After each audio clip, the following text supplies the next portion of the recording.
In today's world, people feel lost in a sea of ideas. Which ones should we accept? Stay tuned because you're listening to Veracity Hill, striving for truth on faith, politics, and society.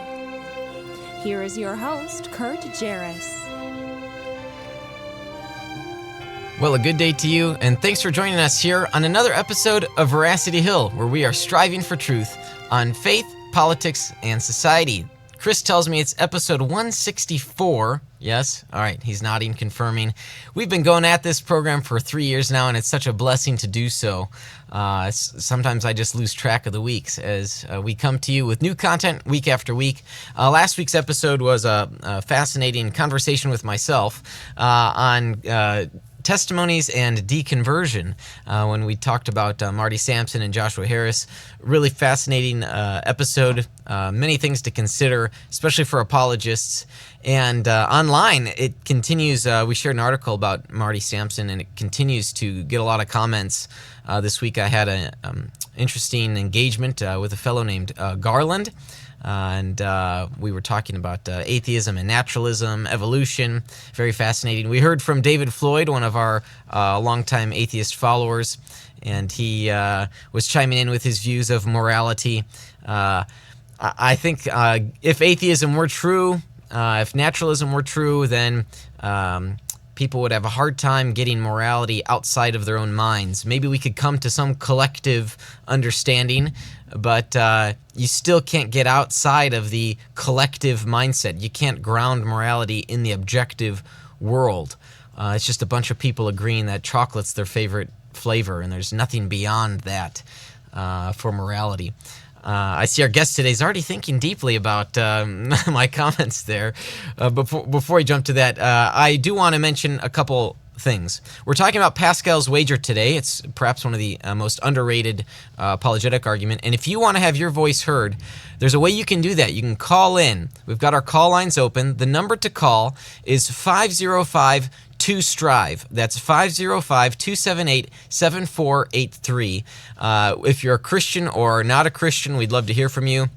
Even some Christians, sadly, don't think this is a good argument, and I think it's a very powerful one for why people should believe in God, and even Christian theism, which I'm sure we'll get to at some point in the discussion. How do we jump from God's existence to Christian theism? So please give us a call. We'd love to have you on our program today. Or if you are listening to this after the fact and you want to leave a message about the program, an episode, or something else, you just got a question about something, we'd love to hear from you. Again, the number is 505-2STRIVE. That's 505-278-7483. I do want to make this announcement about our upcoming Defenders Conference. The theme this year is on gospel differences, October 18 and 19. This year it's being held at Christ Church of Oak Brook. We were there 3 years ago for our inaugural Defenders Conference. That showcased Ed Stetzer and Mike Lacona, Tim McGrew, and some others. And this year we are excited to have Mike Lacona, Craig Keener, and Rob Bowman talking about gospel differences. And we have sort of a lingering announcement, which I will keep lingering, about a fourth speaker, looking to just get a firm reply from that speaker. It should be very exciting. So a big announcement forthcoming on that. Please mark your calendar, October 18 and 19, and consider coming from out of state. This is a high-quality apologetic event where you can come and go in depth on the issue of gospel differences. And what does that mean for the Gospels with regard to historical reliability or historical unreliability, perhaps? It will be a lot of fun, and I hope that you will join us there. For more information, go to thedefendersconference.com. All right, well, today's program, we're talking about Pascal's wager. Is God worth risking your life, is the way that I phrased it. And I kind of like that question. It sort of encompasses the wager. What it is, who was it by, does it really stand against objections? Joining us on our program today is Jordan Hampton.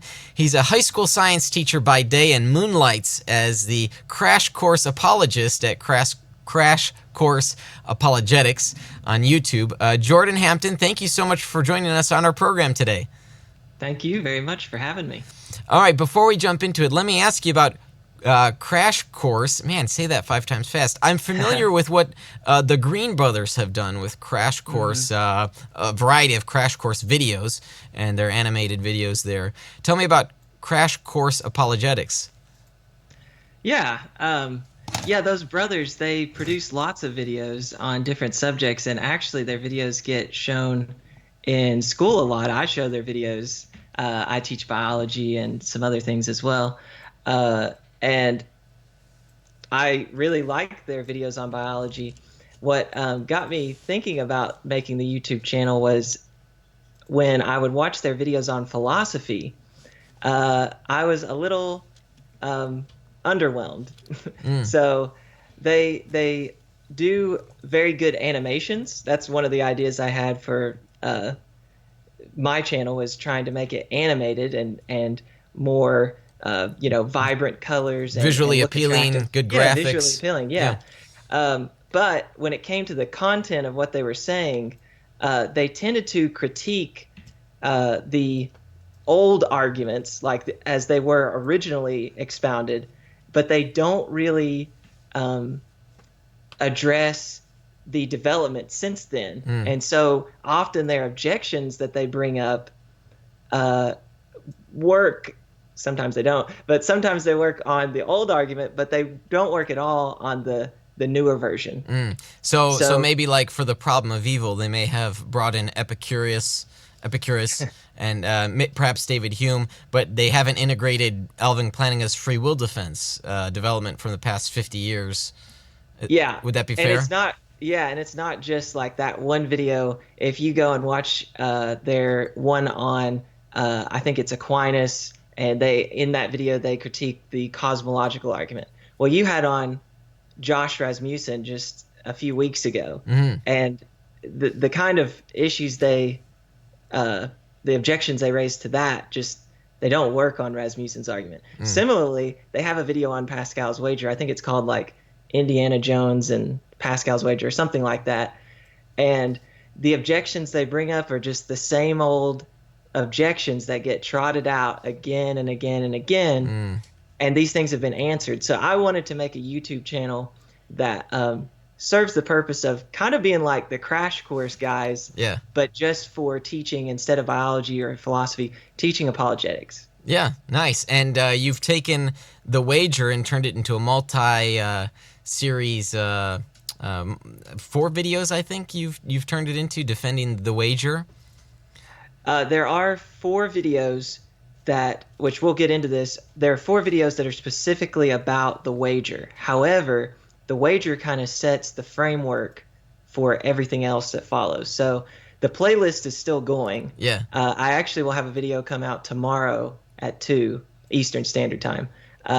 So it's going to be on a version of the fine-tuning argument that uses Bayes' theorem. Oh, okay. Nice. Very nice. Okay, so we've already talked about the wager, and we've used the term Pascal. Now, before we get into describing what the wager is, tell us who the formulator was and why is he an important figure in the philosophy of religion. Yeah. Let me say one thing before I say anything about Pascal. I'm still learning on this subject. I'm learning more about Pascal. I'm learning more about the wager. So I'm by no means the expert on the topic. I want to explore it with you, and hopefully if anyone calls in, I'll explore it with you. There may very well be good criticisms of it. I would not be at all shy to say, oh, that's a good criticism if I hear one. It's just as of right now, the objections that are raised usually don't work. So I want to say up front, I'm very humble about this. I won't claim to be the expert on it. Yeah, no, I appreciate that, and that's part of our tagline. We're striving for truth. And so, there are some issues over the years where I've changed my mind on things, and as we learn more things, we learn more about things, we go deeper, we're like, well, wait a minute, maybe that one idea isn't as good as we thought it was not so long ago. So, yeah, that's great. Yeah. All right. Okay, so Pascal, you asked who he was. He was a 17th century mathematician and physicist.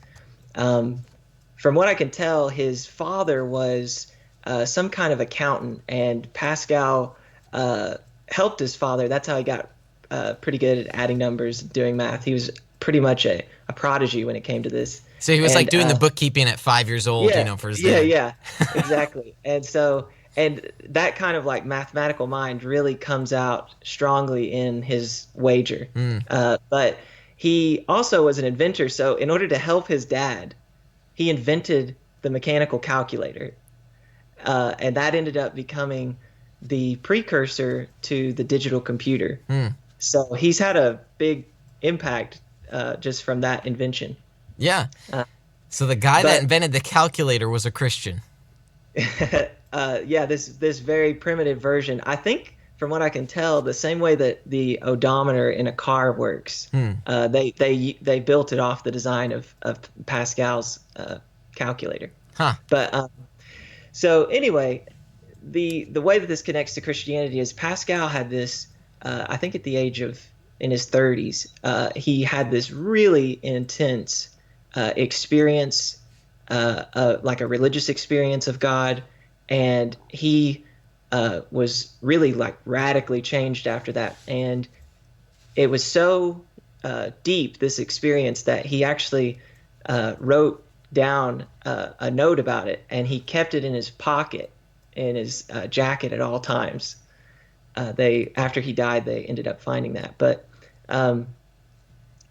the way that the wager got introduced, once he became a Christian, he began working on this apologetic work. And he had all these notes scribbled, and unfortunately he got sick and died before he was able to finish it. And so after he was dead, his family put together the notes into a book, and it's been titled Pensées, which is the French word for thoughts. So published posthumously. Yeah, exactly. Okay, and in Pensée, or as the Anglo pronunciation, some people just say Pensées, there's a section there known as the wager. So what is the wager? Yeah, so it's actually a really, really short section of the Pensée. So they usually will put it in anthologies. So this is like a really good anthology, if you've ever seen this. Yes, we have some copies here in the office, yeah. Yeah, I would encourage, if you're into apologetics, get this, because a lot of the ancient writers, some church fathers and modern writers are included in here, but in a section of this, they have the wager, and it's only about 2 pages. So, I mean, it's very, very short. But in that section of the Pensée, Pascal lays out this idea of a coin being flipped. And he says either God is or God is not. And what are you going to wager? And he develops this thought of basically betting your life on one of these alternatives, either God being real or not. And so he argues in the wager, and we'll get into this in a second, but he argues essentially that it's rational to seek a relationship with God and live a deeply Christian life because there is very much to gain and relatively little to lose. That's like a kind of 1-sentence summary of his wager. Yeah. So for the gamblers tuning in, for those that are hitting up the casinos, going to their buddies on a Friday night to play cards, the wager should get their attention, because this is the apologetic argument for the betting man or woman. Now, so the coin flip, coin toss analogy, and I know we'll get more into this, but that sort of assumes a 50-50 split. Yes. So this is an interesting fact about the wager. By that I mean the section of the Pensée. Some people think that Pascal only gave one wager, but he really gave wagers, plural. If you read it closely, it seems like there's more than one wager that Pascal talks about. One of them talks as if there's this 50-50 chance of of God's existence. But later it seems like he tries to make the argument, go up a notch, make it even claim something even bolder, and that is, if there's any chance that God or that the Christian God exists, then you should commit your life to him. Yeah. So there are different versions, and we'll talk, but some are stronger than others. Yeah, so let's just stay at the 50-50 split. Sure. Because some people, they get that easier, good sort of building block. So Pascal says, and we extrapolate, if there's a 50-50 split, that God exists, if we believe in God, then what's the consequence or benefit that might result from that? What would be like eternal life, right? Infinite rewards. Whereas if we don't believe in God, well, then we're just going to turn to dust in the end, and it won't really matter. So given those two options, he says, and I'm just sort of painting with broad strokes here, he says we should believe in God because we sort of have nothing to lose. Now, maybe we've got something to lose, like the time spent on Earth here, but who cares if we're just going to become dust? Right. And it's a little bit more complex than that, right? So if we believe God exists and God does not exist, then we've lost nothing. If we don't believe God exists and God does not exist, we've also lost nothing. If we don't believe God exists and he does exist, we've lost everything. But if we believe God exists and he does exist, we've gained everything. Have I covered the matrix? Yes, so you've used an interesting word there. When we say matrix, we're talking about a table that you would draw on a piece of paper with like 2 columns and 2 rows. That's what we mean by matrix. Yeah. And in each box is an outcome, and you've described the outcome there. That's what we mean by matrix. But now it's interesting how you put it. You talked about belief, and you talked about losing nothing. So those two ways of framing the argument, I think, are what a lot of people latch onto and criticize. And so I would like to present some constructive criticism here. Yeah. I would like to present maybe a version that may not come under criticism so easily. Okay. So one of the objections that often gets raised is that you can't say you're like, yeah, it would be great that God exists. That would be a way better alternative than me just turning to dust as soon as I die. That would be better. So there's a criticism, though, that says, okay, even if I thought, yeah, that's better, I can't then force myself to believe in God, because you can't will yourself to believe something. Pascal addresses that, though, too, doesn't he? And a lot of people miss that. Yeah. So he does address this, and that's why but to just kind of skirt around the problem, like, that doesn't need to hold us down, this talk of belief. I prefer to just talk of commitment. Okay. So even if you don't believe, you don't have this, kind of positive form of the belief in your head, you can commit. And by commit, I just mean things, what Pascal meant was things like pray. Now you may think, how can you pray to a God you don't believe in? Well, you just pray honestly like that. You say, God, if you're there, please give me faith, or at least give me more evidence so that I'll know that I'll come to believe in you. That you can just say a genuine, honest prayer like that. That's an act of commitment. Another way to frame it, if you don't like the word commit, is seek. You don't always know if it's there, but you can seek it. And so you can do things like go to church and develop a circle of friends that are Christians and discuss religious questions with them. All of these are forms of commitment or seeking God that don't actually require you to believe that God exists. This is kind of like the beginning of the journey for you. And that's all that the wager sets out to do, is to try and get people to initiate this process of searching for God. Yeah. You may not know if he's there, you may not believe he's there, but you'll seek him and search for him. So the wager itself is not an argument for God's existence. Yes, and that's another big. I didn't mean to cut you off. That's another big misunderstanding. I've heard Douglas Groothuis, critique this book in that they put the wager in the section on arguments for God. And so the wager is not an argument for God, because the conclusion of the argument is not, therefore God exists. Right. That's how a lot of other arguments work. This argument, the wager just says, or the conclusion of the wager is, therefore you should seek God.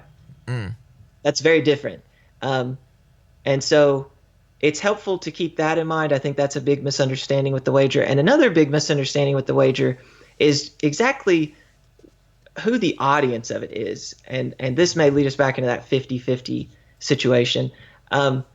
The wager isn't really intended for someone that thinks that, God certainly does not exist. And it isn't intended for someone who thinks God certainly exists.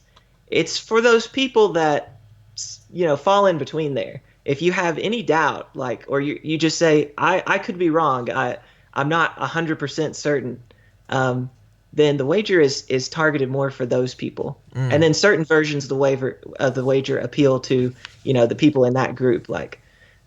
Is it going to appeal just to agnostics, kind of I'm roughly 50-50, or is it going to appeal to people that think I give the chance that God exists a 1% chance? Yeah.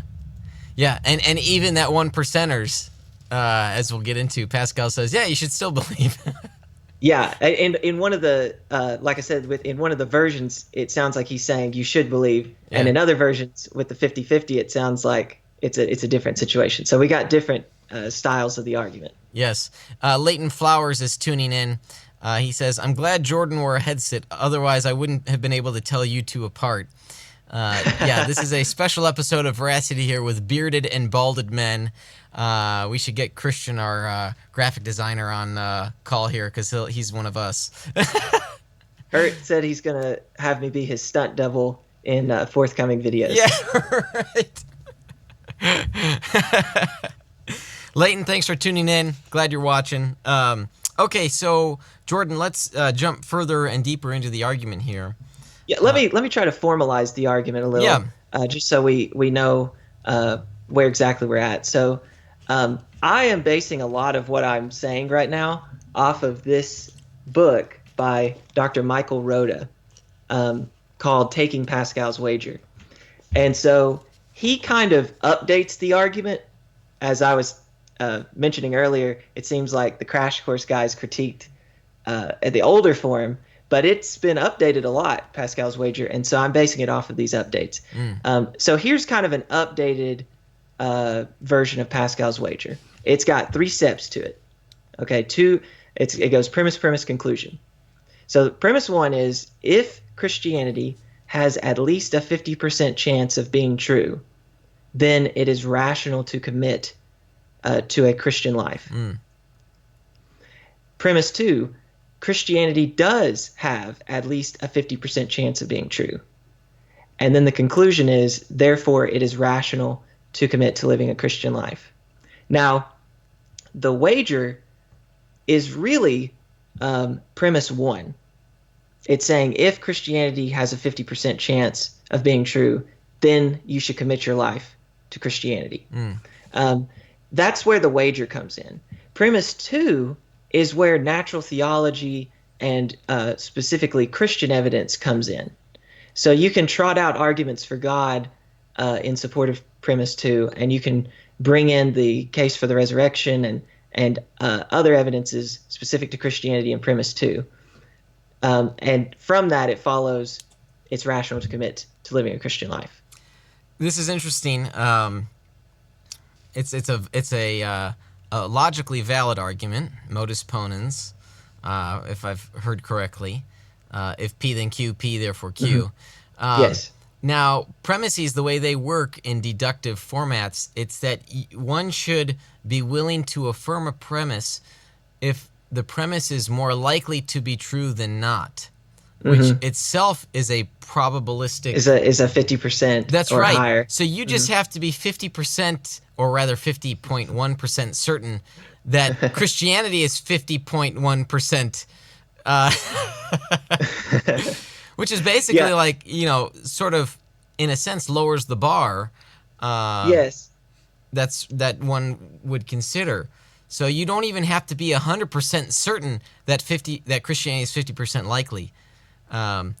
You're laughing. I don't know. Maybe someone hasn't made this remark before about the argument. No, you're right, and it's just a funny way to think about it. That if I say, if it's 50% true, or if there's a 50% chance that it's true, and you're like, is that statement that Jordan just made more likely true or not? I'm kind of like roughly 50 about it. Then you should accept. That's right. And so move on. You only have to be 50% certain that it's 50% true, right? For someone to affirm the premise. Now, okay, granted, but the wager is P1, right? So that's mainly what the wager's about. That's true. Yeah. Yeah. So I've put it in the context of a more full blown argument for why you should commit your life to Christ. Right. But you're right. The wager's just premise one.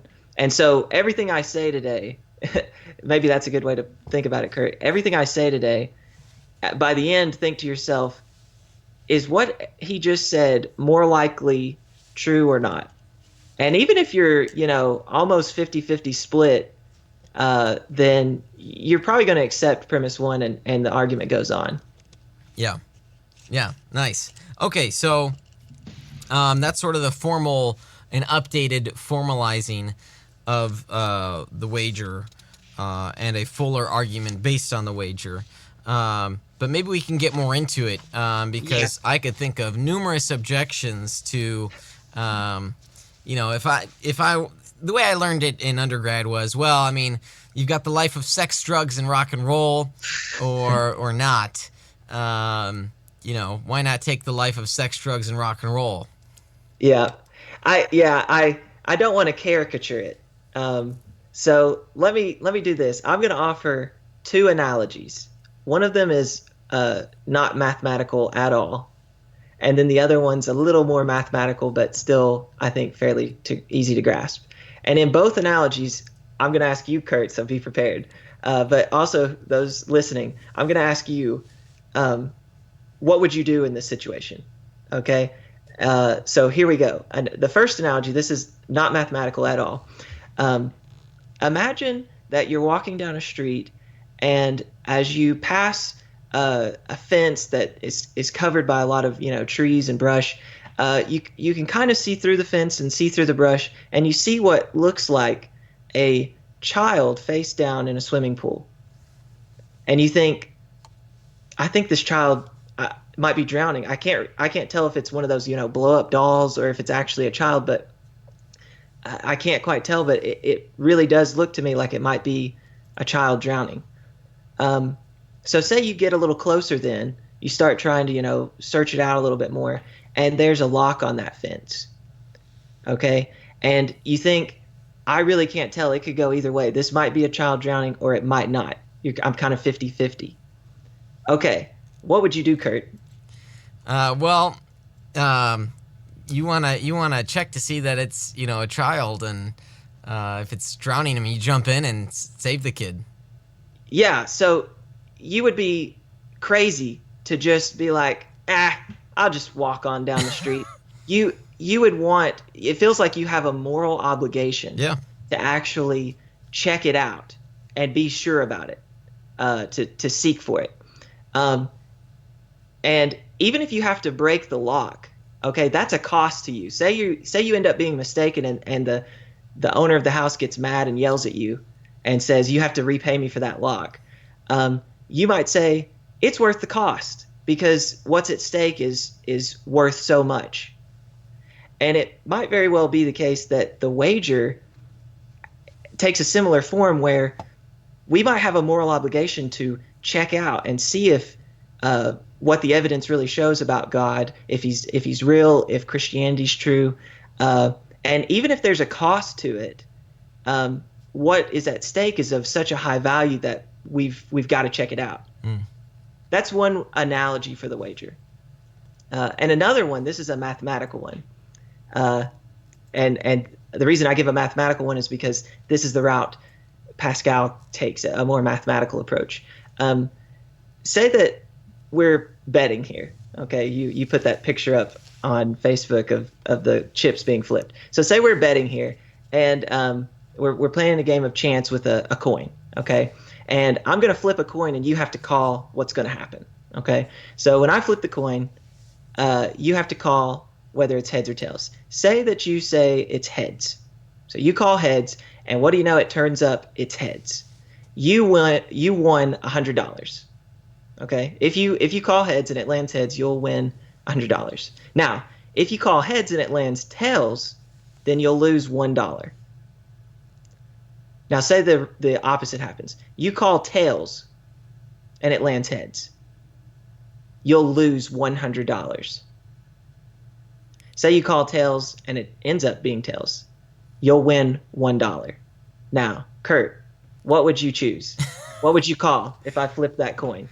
Well, you're gonna call heads and try to get the hundo as Okay. So what you just told me is that you would commit to God, because in this analogy, calling heads is like committing to God. Calling tails is like not committing to God. In the case where you call tails, you don't commit to God, and it turns out there is no God. That's like winning $1. There's a reward there, like maybe you got certain pleasures in this life, but it just pales in comparison to the $100 of eternity, and not just eternity, but and this is something we can get into here in a second, but like truly incomprehensible goods. Both God himself. I think many people fail to realize that God in himself is the greatest good that you can possibly ever have. But you take that reward and it just completely dwarfs the goods that you might get in an 80-year span of popularity and money. This all sounds well and good, Jordan. I could think of a few objections here, though, to the analogies, and we've got to take a break here. When we come after the break, though, we'll first start with the drowning kid analogy. I think I've got a successful objection there. Okay. So we'll see if I can try that out and see how that goes. All right, so stick with us through this short break from our sponsors. You're listening to Veracity Hill, striving for truth on faith, politics, and society.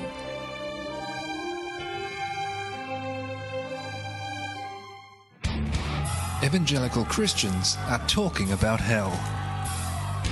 What if we believe what we believe because we've always believed it? What if the gospel is really a matter of life and death? We want you to open your mind, open your Bible, and rethink hell. At rethinkinghell.com, evangelicals look at what the Bible says about hell, putting conventional and controversial views to the test. Let's say there's this Christian apologist. You love their message, but have trouble finding their videos, their articles, or social media posts. How do you stay connected to them? We're on it. Defenders Media uses the tools of the digital age to create content for your favorite apologists. We give them more screen time, more digital soapboxes, and more presence to deliver more of the content that you love. That's what we do. I know that social media is important to those of you who follow my work. Many respond to my videos and posts on Facebook and Twitter, but it becomes impossible after a while to keep up with it all and to continue with research. That's why I'm thrilled that we have found a solution, Defenders Media. Whether it's a website, whether it's printed material, whether it's a question on graphics, I cannot do what I do and reach my audience without the help of Defenders Media. They have been integral in helping me to reach my audience. Defenders Media ensures consistent content reaches your hand from today's leading apologists and apologetic ministries, like Mike Lycona, Apologetics 315, the Veracity Hill podcast with Kurt Jaros, and more. To learn more, text the word Defenders to 555-888, and we'll send you a free PDF of the top 5 ways to share the gospel online.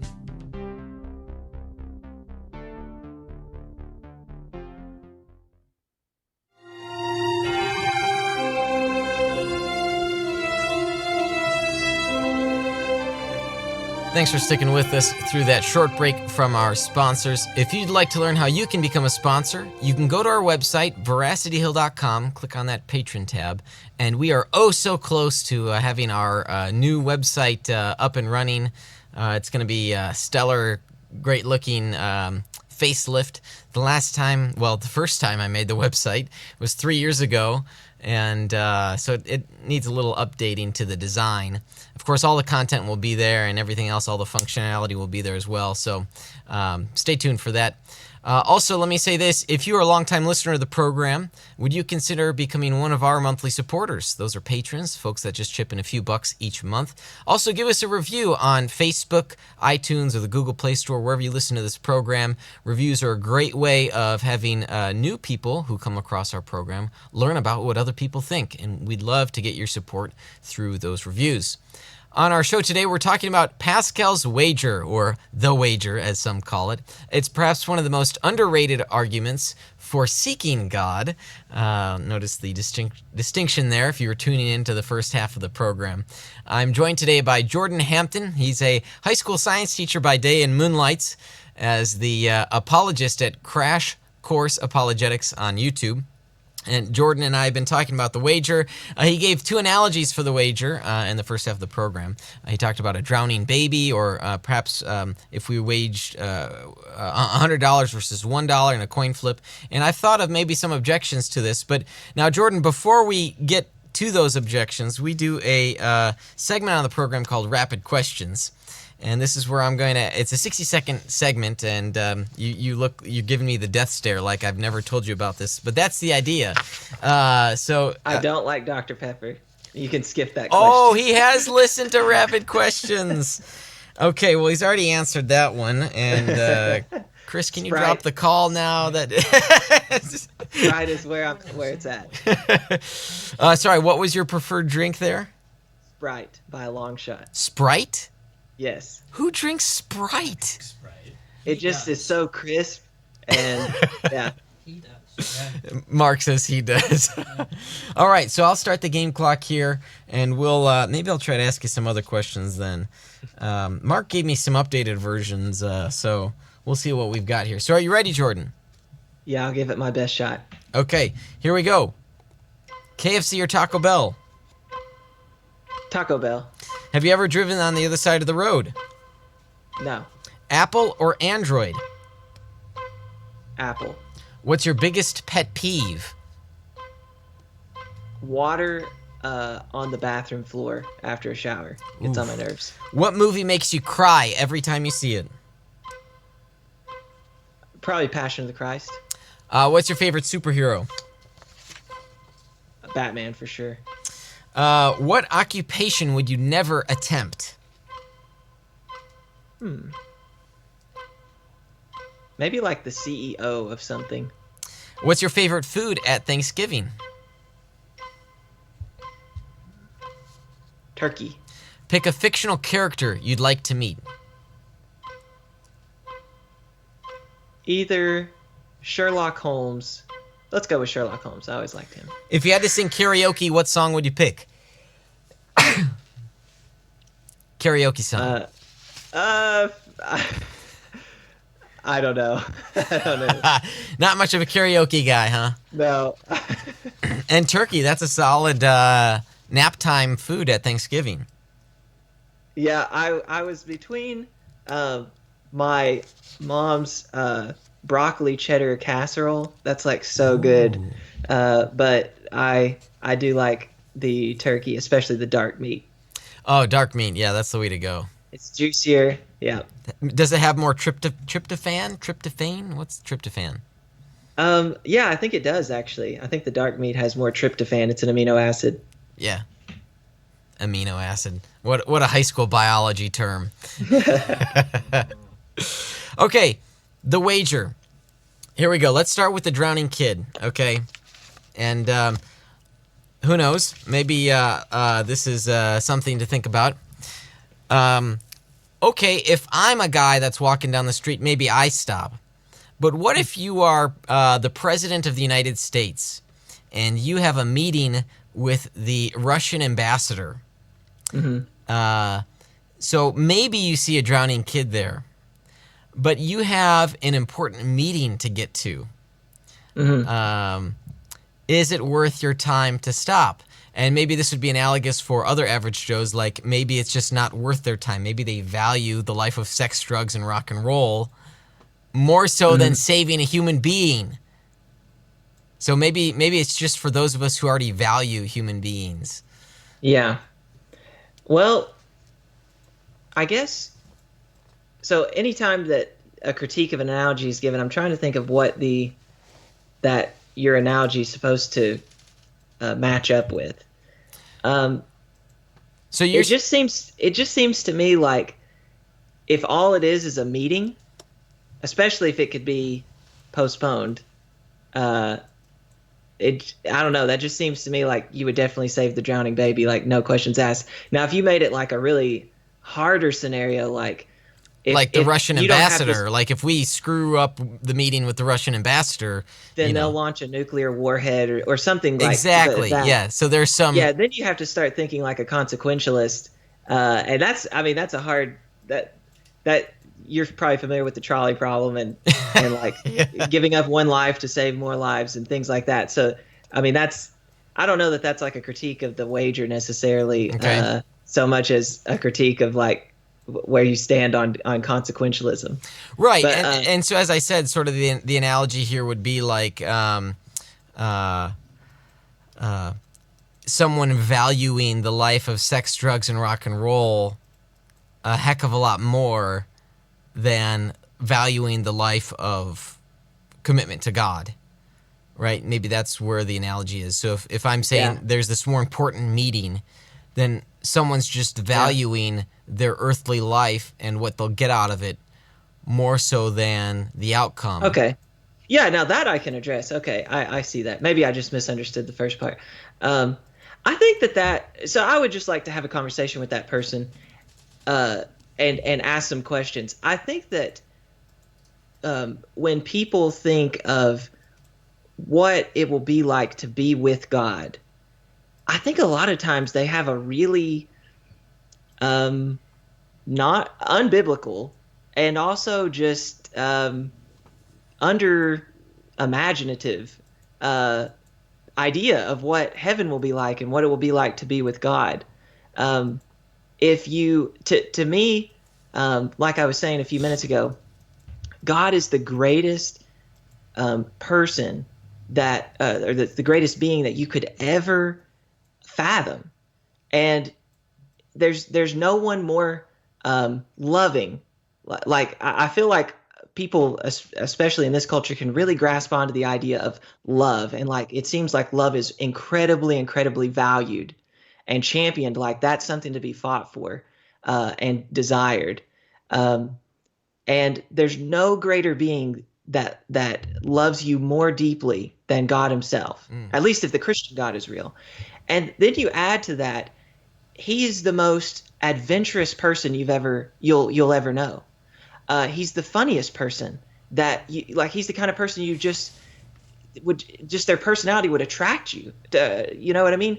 And it would kind of be like, to me, if somebody said the things of this world are just going to be better in the end than anything that God could offer me, either in himself or in heaven. That just lacks imagination. I think that the best art, the best music, the best movies, the best literature, everything that you probably like here is just going to be completely swamped by the beauty and the culture in heaven. So like the best art, the best music, the best literature, all that's going to be not here, but in heaven. Why would you give that up for this? So I think that maybe the idea is it would have to be that this person thinks the stuff that I can have in this life is better than what I could ever have with God in heaven. And that just lacks imagination. Yeah, so to the analogy then, I guess maybe the response is you don't have a meeting with the Russian ambassador, and even if you did, the situation across the fence is of much greater value. So maybe that's where the analogy...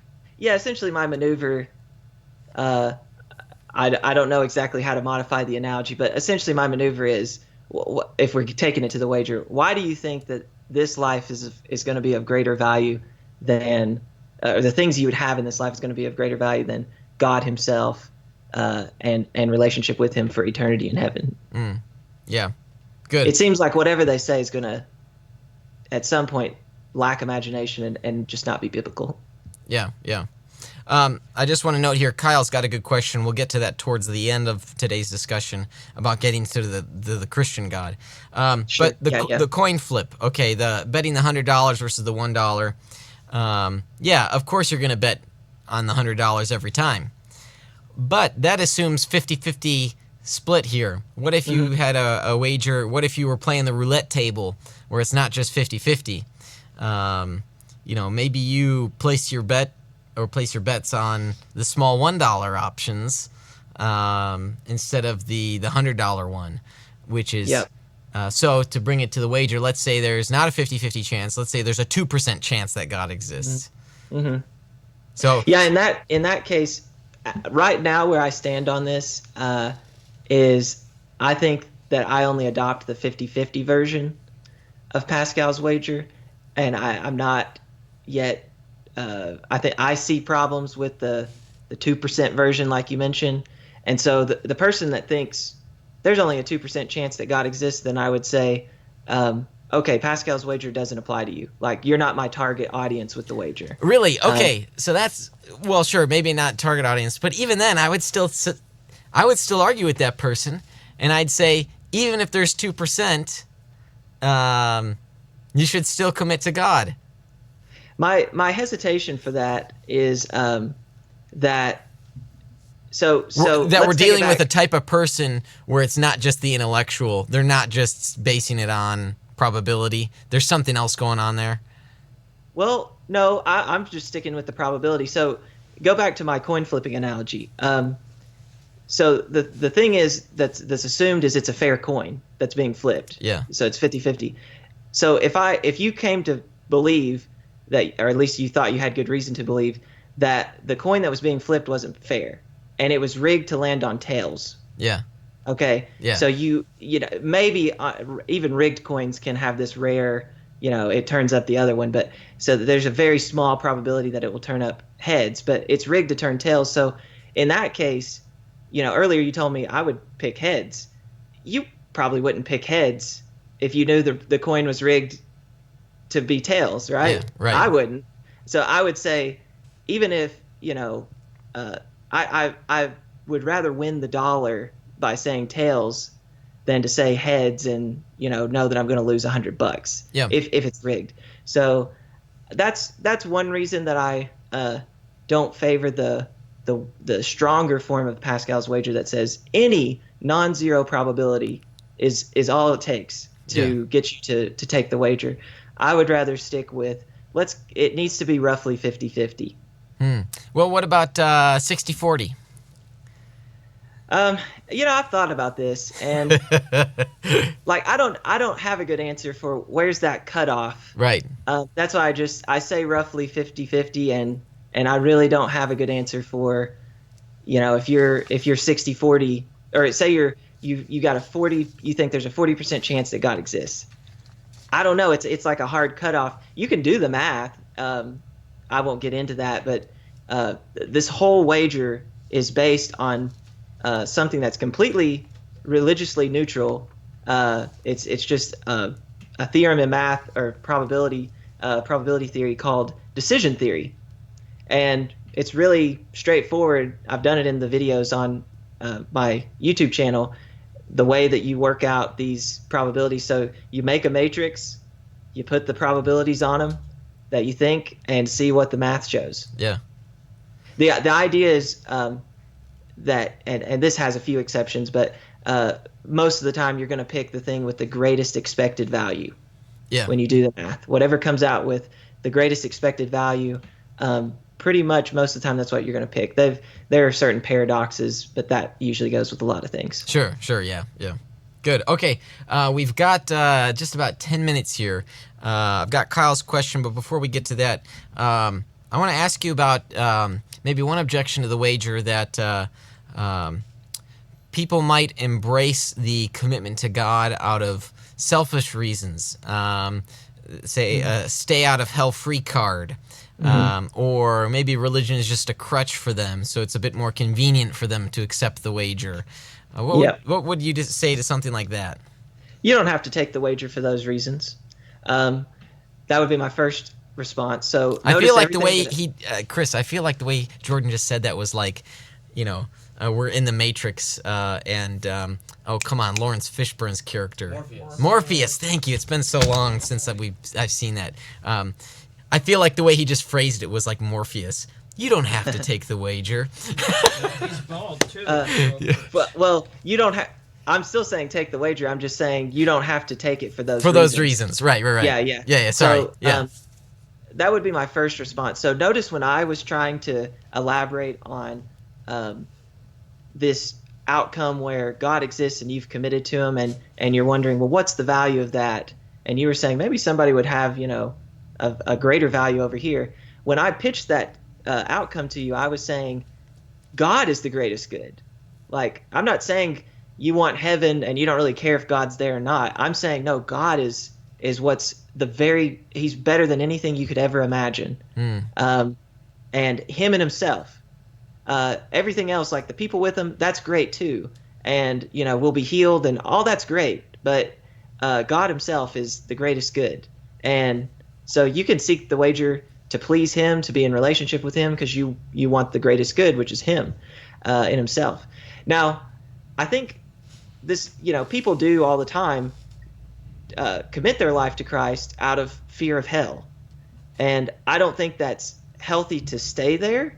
But, for example, the prodigal son, if you read that parable, what initiated this process of the prodigal going back was he said, I'm hungry. I want food. And the father welcomed him back with open arms. So I think just from that parable alone, God is welcoming whatever motivated you to come to him. But I think he doesn't want us to stay there. It's not like the son just said, I only came back for the food. Like, you see this change of heart over time. And so I think even if you take the wager initially for selfish reasons, that's not a problem. But let's not stay there. Let's actually cultivate a genuine love for God. Yeah, and maybe we can be honest too here. The person who's skeptical of the wager says, well, maybe you shouldn't take it because it's out of selfish motive. But what if they take the blue pill? Am I using the Matrix analogy right here? Yes. Okay. What if they take the blue pill? They're taking it out of selfish self-interest, self-motivation, the life of sex, drugs, and rock and roll. So it's not like one position is trying to be holier than thou. Right. Both people are doing it out of self-motivation, aren't they? Yeah, I think that that's a good point. And we're always going to act in our self-interest. Well, I say always, like most of the time we're going to act in our self-interest. Even if you think like I'm going to sacrifice something for someone else, like the reason you do that is because you want to be a morally good person. Like you want something to be the case for you. Like I'm a morally praiseworthy individual. Yeah. Or you know what I mean? So even that is a kind of like something that's in the interest of yourself. Like you want to develop a good character. Yeah. So, and if you think about it, even Jesus's command to love your neighbor as yourself assumes that you love yourself. It wouldn't be a good command if you hated yourself. Right. So everyone's got this kind of natural interest in taking care of themselves. That's why you brush your teeth. You want to take care of yourself. Well, some But people that's not don't, I selfish. guess. No, but that's fair. Right. And so it's, if we're all in this together, there's no one side. I mean, everyone's doing it for the sort of self-interest line. Yeah. All right, now we've only got a few minutes left. I want to take Kyle's question here. Oh, and he's got another objection. Okay. Kyle, thanks for watching. Thank you, Kyle. Let's take the first one. He says, thoughts on this objection. The premise says Christian God. Most arguments for God are for general God that allows for Christian God in others. Is it possible to show a specifically Christian God with over 50% confidence? Why do we need over 50%? Well, maybe 50.1 or... Okay, yeah. So I would say, no, I don't even think we need 50.1. I just think we need roughly 50. Okay. That's all I need for premise 2, because that's all it takes. But, okay, so how do you get to the Christian God? This is actually, I'll tie this in, this is one of the big objections in the academic literature to Pascal's wager. It's called the many gods objection, and it's essentially... Look, you've got all these religions that, claim like eternal life and eternal misery and things like that. Take Islam for just as one example, a version of Islam. Eternal misery, yes. Yeah. Yeah. So take Islam, or a specific version of Islam that says Christians will suffer the fate of eternal misery. Okay? So if you put that into the wager, it looks like it would be a really bad idea to be a Christian because you run the risk of eternal misery. The answer, though, to the many gods objections is actually pretty straightforward. The many gods objection doesn't at all touch the what I call the basic argument, and that is that any religion, well, I'll preface that, a lot of religions are going to be better than no religion at all. So if you choose not to commit at all, that's going to be equal to, if you lay out the decision matrix, and I do this in my video called Answering the Top 5 Objections. I lay out the matrix and show you. But if you don't commit at all, it's going to be equally bad as the fate of a Christian on if Islam is true. You both suffer eternal misery. If you don't commit at all, or if you're a Christian and Islam turns out to be true, you both suffer eternal misery. So the point is, Pascal's wager doesn't offer any way to decide between religions. It just tries to say you should commit to a religion. Yeah, so it just, to ask that question would go beyond the scope of the wager. Right. That's why I gave that original, that premise conclusion argument, because the second premise then is to show that the Christian God is the most likely one. So the point is, you say, okay, if I think there's a 50% chance that the Christian God exists, or even just God exists, if you want, start there, then you're going to pick a religion. And the thing is, you just pick the one that seems to have the most evidence going for it. And I would, in premise 2, I would argue Christianity is the one that has the most evidence going for it. Yeah. Even if it doesn't, and again, it doesn't have to get you to 80%, 90%. It just needs to get you to 50%. And you just have to be 50% certain that it gets you to 50%. You just have to be 50% certain about what I just said, that this kind of argument that committing to a religion is going to be a equally good or even better alternative than not committing. And in the language of decision theory, we call that weakly dominating, a weakly dominant strategy. I unpack all this in that video. You teach science, not math, in high school? Right, I don't teach math. Yeah, and I'm sure it's a similar mindset, though, the sort of the engineering mind, knowing how things work, and so people who. But I would. What was that guy's name? Kyle. Yes, Kyle. Kyle. I would encourage you to check out my video called "Answering the Top 5 Objections to Pascal's Wager." I give 5 objections, and it's the 5th one. I think the one that you're asking about. Very nice. Jordan, we've run out of time for our program today. Great to discuss with you, to go through the wager. First time we've done it on our program here, over 3 years. And I think it's an underrated argument. Some Christians, they don't think it's too persuasive, but I like some of the nuances that have been made here. It's not an argument for God, but it's an argument to seek or commit to God. Yeah. And in light of that, it's a stellar argument. Yeah. Definitely a greater expected outcome, if I'm using the probability theory terminology correctly, than the life of sex, drugs, and rock and roll. And so for that reason alone, people should pursue God and take those steps. Basically, Pascal says, if you're having trouble believing, go start acting out the Christian life. Or as I might say, fake it till you make it. I don't like saying fake it till you make it, but... Oh, man, that's how I've made a living, fake it till you make it. I'm just pretending to be a podcast host here.